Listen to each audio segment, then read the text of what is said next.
Hi అండి. నమస్తే. Welcome to Suhasini's kitchen. నేను మీ సుహాసిని రెడ్డి. ఈరోజు మన కిచెన్‌లో కరకరలాడే బిస్కెట్‌లను మనం ఇంట్లోనే ఈజీగా తయారు చేసేసుకుందాం. చాలా తక్కువ టైంలో తయారు చేసేసుకోవచ్చు. కేవలం 10 నిమిషాల్లో మనం ఈ బిస్కెట్‌లను ప్రిపేర్ చేసేసుకోవచ్చు. ఇవి మనకి నెల రోజుల పాటు నిల్వ ఉంటాయి. సాయంత్రం టైంలో టీలోకైనా సరే, పిల్లల స్నాక్స్ బాక్స్‌కైనా సరే, పిల్లలు సెలవులొచ్చినప్పుడు ఇంట్లో ఎక్కువ టైం ఉంటారు. వాళ్ళకి తినడానికి ఏదో ఒక స్నాక్ కావాలి కదా! ఇది చాలా టేస్టీగా ఉంటుంది. కరకరలాడుతూ చాలా బాగుంటుందండి. ఇంట్లో చేసుకోవడం చాలా హెల్తీ కదా! మరి మీరు కూడా సింపుల్ రెసిపీ అయిన ఈ బిస్కెట్‌లను ఒక్కసారి ట్రై చేయండి. ముందుగా మనం మిక్సీ గిన్నె తీసుకొని అందులోకి ఒక కప్పు చక్కెరను తీసుకోవాలి. ఏదైనా కప్పు కానీ, గ్లాస్ కానీ కొలతగా తీసుకోండి. 3 ఇలాచీని వేసేసి ఇదంతా మెత్తని పౌడర్‌లాగా గ్రైండ్ చేసి పక్కన పెట్టుకోవాలి. ఇదంతా కలుపుకోవడానికి కాస్త పెద్దగా ఉన్న ఒక గిన్నెని తీసుకొని అందులోకి మనం ఏ కప్‌తో అయితే చక్కెర తీసుకున్నామో అదే కప్పుతో పావు కప్పు నూనెను వేసుకోవాలి. ఎలాంటి ఫ్లేవర్ లేని ఆయిల్ తీసుకోవాలండి. నేనైతే ఇక్కడ సన్‌ఫ్లవర్ ఆయిల్ వాడుతున్నాను. మీరు కావాలంటే ఆ ప్లేస్‌లో నెయ్యిని కూడా వాడుకోవచ్చు. అదే కప్‌తో ఒక కప్పు వేడి పాలను తీసుకోవాలి. మనం ప్లాస్టిక్ కప్‌తో చూపించాను కాబట్టి నేను వేడి పాలను వేరే బౌల్‌లో చూపిస్తున్నానండి. నేను తీసుకున్న అదే కప్‌తో ఒక కప్పు వేడి పాలను వేశాను. బాగా వేడిగా ఉన్నప్పుడే ఇందులోకి వేసేసుకోవాలి. తర్వాత గ్రైండ్ చేసి పెట్టుకున్న షుగర్ పొడిని, అలాగే చిటికెడు ఉప్పును వేసుకోవాలి. ఇదంతా బాగా కలిసేలాగా కలుపుకోవాలి. ఉప్పు అనేది పూర్తిగా ఆప్షనల్. వేసుకున్నామనుకోండి టేస్ట్ ఎన్హాన్స్ అవుతుంది. మీకు ఇష్టం లేకుంటే స్కిప్ చేసేసేయండి. ఇదంతా లిక్విడ్ లాగా చూడండి.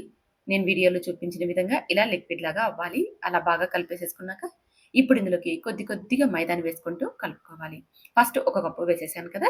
ఇదంతా కూడా ఇందులోకి బాగా కలిసేలాగా కలుపుకోవాలి. మనం ఒకటేసారి పిండి అంతా వేసాము అంటే ఉండలు ఉండిపోతుంది. అందుకని కొద్దిగా వేసుకుంటూ బాగా కలిసేలాగా కలుపుకుంటూ, మరొకసారి వేసుకుంటూ అలా కలుపుకోవాలి. మొత్తంగా ఎన్ని కప్పులు పట్టింది అనేది కూడా మీకు వీడియోలో క్లియర్‌గా చెప్తానండి.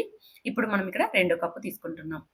మీరు కావాలంటే మైదా ప్లేస్‌లో గోధుమ పిండితో అయినా తయారు చేసేసుకోవచ్చు. నేనైతే ఇక్కడ మైదాతో చేసి చూపిస్తున్నాను.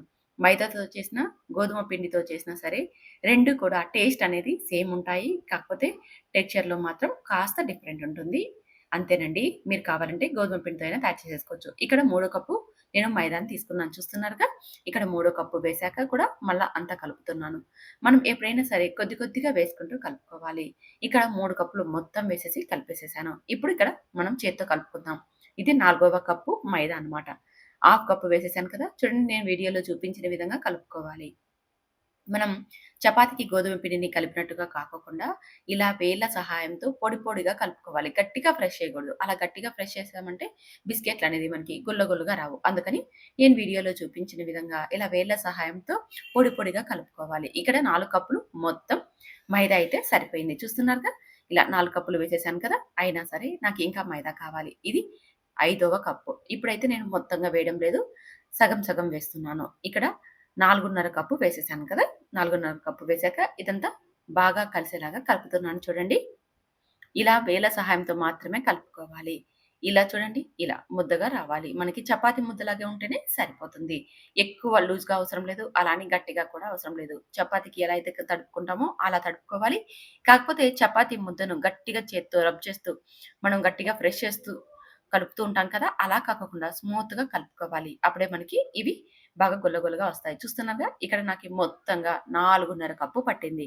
మనం ఒక కప్పు చక్కెర, పావు కప్పు నూనె, ఒక కప్పు పాలను తీసుకున్నాం. దానికి మనకిక్కడ 4:30 కప్పు పట్టింది. ఇది మైదా కాబట్టి. అదే మీరు గోధుమ పిండి తీసుకుంటున్నట్టయితే 4 కప్పులు మాత్రమే సరిపోతుంది. ఎందుకంటే మైదా వాటర్‌ని ఎక్కువ అబ్జర్వ్ చేసుకోదు. కానీ గోధుమ పిండి వాటర్‌ని ఎక్కువ అబ్జర్వ్ చేసుకుంటుంది. దానికోసమని 4 కప్పుల గోధుమ పిండి సరిపోతుంది. 4:30 కప్పు మైదా సరిపోతుంది. నేను తీసుకున్న కొలతలకన్నమాట. ఇలా అన్నీ తీసేసుకుంటే కరెక్ట్‌గా సరిపోతుంది. ఇదే క్వాంటిటీలో తీసుకోండి. మీకు బిస్కెట్లనేది పర్ఫెక్ట్‌గా వస్తాయి. ఇలా కలుపుకున్నాం కదా! ఇప్పుడు మీకి ఈ పిండి ఎలా వచ్చిందో చూపిస్తాను చూడండి. ఇలా రావాలి. మిడిల్‌లో అనేది మనకి ఇలా వచ్చిందంటే బిస్కెట్లనేది గుల్లగా వస్తుంది. అందుకనే మనం పిండిని తడిపేటప్పుడు గట్టిగా ప్రెస్ చేయకోకుండా పిండిని స్మూత్‌గా వేళ్ళ సహాయంతో తడుపుకున్నామంటే లోపలనేది లేయర్‌లుగా వస్తుంది. బిస్కెట్ అనేది మనకి గుల్లగా వస్తుంది. చూస్తున్నారుగా? ఎంత బాగా వచ్చిందో లేయర్‌లుగా. అందుకనే మీరెప్పుడైనా సరే పిండిని తడిపేటప్పుడు కాస్త జాగ్రత్తగా తడపండి. ఇప్పుడు ఇదంతా మంచిగా రౌండ్ షేప్‌లో చేసుకున్నాక, ఇప్పుడు పెద్ద సైజు అదేనండి చపాతీ ముద్దకి తీసుకుంటాం కదా! అంతకంటే మరి కాస్త కొద్దిగా ఎక్కువగా ఉండేలాగా పిండిని తీసేసుకోండి. తర్వాత ఇదంతా మంచిగా రౌండ్ షేప్‌లో చేసేసుకోండి. ఇలా చేసేటప్పుడు కూడా గట్టిగా మీరు ప్రెస్ చేయకోకుండా స్మూత్‌గా ప్రెస్ చేసుకుంటూ రౌండ్ షేప్‌లో చేసేసుకోండి. ఇక్కడ మనం ఇది చపాతీలాగా ఒత్తుకోవాలి. కానీ ఆయిల్ కానీ, అలాగే పొడి పిండి కానీ 2 కూడా అవసరం అవ్వవు. ఎందుకంటే మనం పిండిలోకి ఆయిల్‌ని వేసి తడిపాం కదండీ! ఇక్కడ మనకి చపాతీ పీటకైతే అంటుకోకుండా మంచిగా వచ్చేస్తుంది. ఇక్కడ నేను ఆయిల్ కానీ, లేదా పొడి పిండి కానీ ఏమి చల్లుకోవడం లేదు. ఒకవేళ మీకి పీటకి అతుక్కుంటుంది అని అనిపిస్తే కొద్దిగా ఆయిల్‌ని మాత్రమే అప్లై చేసేసుకోండి. పొడి పిండిని మాత్రం వేసుకోకండి. నేను వీడియోలో చూపించిన విధంగా ఇలా పల్చగా రోల్ చేసేసుకోవాలి. కానీ మరీ పల్చగా ఉండకూడదు. చపాతీలాగా కాకుండా 2 చపాతీలు కలిపితే ఎంత మందం ఉంటాయో ఆ మందంలో మీరు తడుపుకోండి. చూస్తున్నారుగా ఇలా. ఇలా చేసేసుకొని ఇప్పుడు ఏదైనా వాటర్ బాటిల్ మూత కానీ, లేదా ఏదైనా చిన్న బాక్సులుంటాయి కదా మన ఇంట్లో, ఆ చిన్న బాక్స్ క్యాప్ కానీ తీసేసుకొని, నేను వీడియోలో చూపించిన విధంగా అన్నీ ఒక సైజులో వచ్చేలాగా బిస్కెట్‌లను కట్ చేసేసుకోవాలి. ఇలా అన్నీ కట్ చేసేసుకొని, సైడ్స్ ఎక్స్‌ట్రా ఉంటుంది కదా! ఆ పిండిని తీసేసుకొని, ఇదంతా మరొకసారి చేత్తో ముద్దలాగా చేసేసుకొని పక్కన పెట్టుకోవాలి. మనం అలాగే వదిలేసామంటే ఇది గట్టిగా అయిపోతుంది. మరొకసారి బిస్కెట్‌లు చేసుకోవడానికి తరుమవ్వదు. అందుకని ఇలా ముద్దలాగా చేసేసి పక్కన పెట్టుకున్నామంటే నెక్స్ట్ టైమ్ బిస్కెట్‌లు మళ్ళీ చేసేసుకోవచ్చు. ఇప్పుడు మనం చేసుకున్న ఈ బిస్కెట్‌ల పైన డిజైన్ చేసేసుకోవాలి. నేనైతే చూడండి అదే బాక్స్ మూతతో ఇలా డిజైన్ చేస్తున్నాను. చూడండి ఇలా మనం అక్కడక్కడ ఘాట్లు పెట్టుకున్నామంటే మంచి డిజైన్ లాగా అయిపోతుంది. మీకు వీడియో చూస్తే క్లియర్‌గా అర్థమైపోతుంది. నేనిలా రౌండ్‌లుగా చంద్రాకారంలో అన్నీ కూడా మార్క్ చేస్తున్నాను. ఇలా చేసేసామంటే చాలు బిస్కెట్‌లు మనం బయట కొన్నట్టుగా మీరు మామూలుగా చూస్తే గుడ్డే బిస్కెట్‌ల పైన కూడా ఇలాంటి డిజైనే ఉంటుంది కదండీ! అలా అన్నమాట. ఇలా అన్నీ కూడా డిజైన్ చేసేసుకొని పక్కన పెట్టేసేసుకోవాలి. ఇలాగే మిగిలిన పిండినంతా కూడా తయారు చేసేసుకోవాలి. చూడండి ఇలా.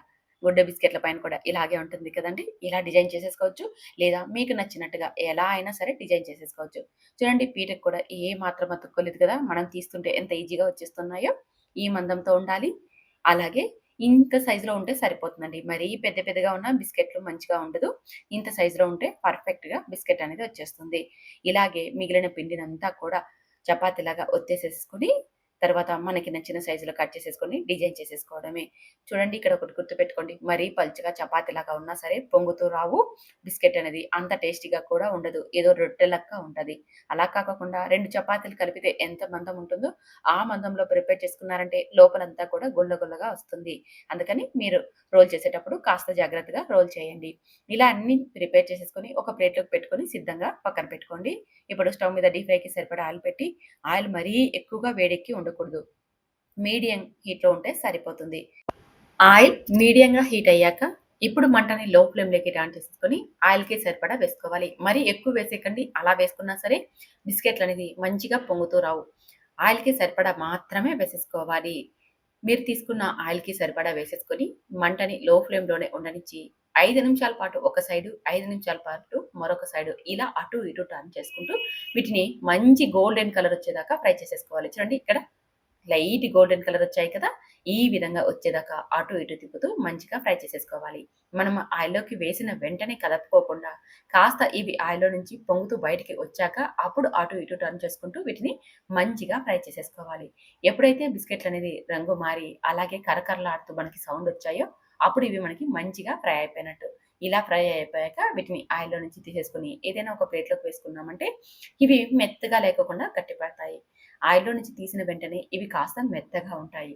10-15 నిమిషాల్లో మనం బయట ఉంచేసామంటే ఇవి మనకి కరకరలాడుతూ గట్టిగా అయిపోతాయి. తర్వాత మనం ఏదైనా స్టీల్ డబ్బాలో వేసేసుకొని స్టోర్ చేసుకున్నామంటే నెల రోజుల పాటు నిల్వ ఉంటాయి. ఎలాంటి స్మెల్ రాదు.